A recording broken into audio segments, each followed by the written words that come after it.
back to GCSE Biology by SMARTPATH Tutoring.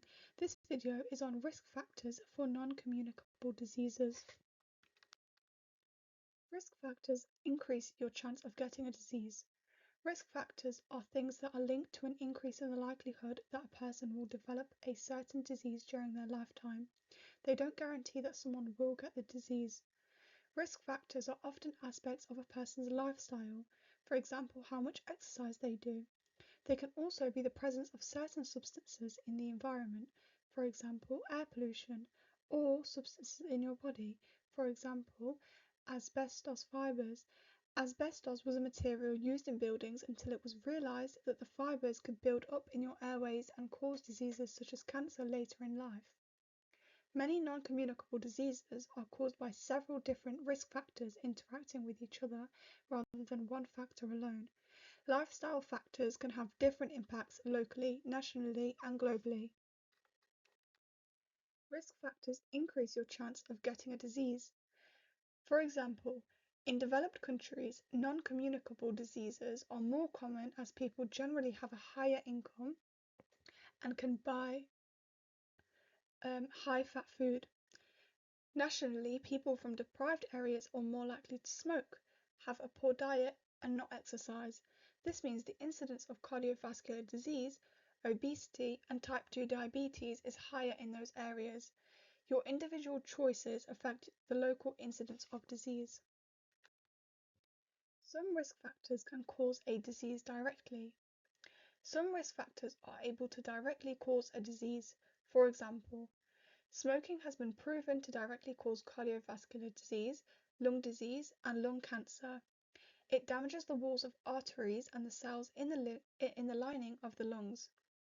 It's thought that obesity can directly cause type 2 diabetes by making the body less sensitive or resistant to insulin, meaning that it struggles to control the concentration of glucose in the blood. Drinking too much alcohol has been shown to cause liver disease. Too much alcohol can affect brain function too. It can damage the nerve cells in the brain, causing the brain to lose volume. Smoking when pregnant can cause lots of health problems for the unborn baby. Drinking alcohol has similar effects. Cancer can be directly caused by exposure to certain substances or radiation. Things that can cause cancer are known as carcinogens. Ionizing radiation, for example from X-rays, is an example of a carcinogen. Some risk factors can cause a disease directly. However, risk factors are identified by scientists looking for correlations in data, and correlation doesn't always equal cause. See page 9. Some risk factors aren't capable of directly causing a disease. For example, a lack of exercise and a high-fat diet are heavily linked to an increased chance of cardiovascular disease, but they can't cause the disease directly. It's the resulting high blood pressure and high bad cholesterol levels, see page 37, that can actually cause it. Non-communicable diseases can be costly. The human cost of non-communicable diseases is obvious. Tens of millions of people around the world die from non-communicable diseases per year.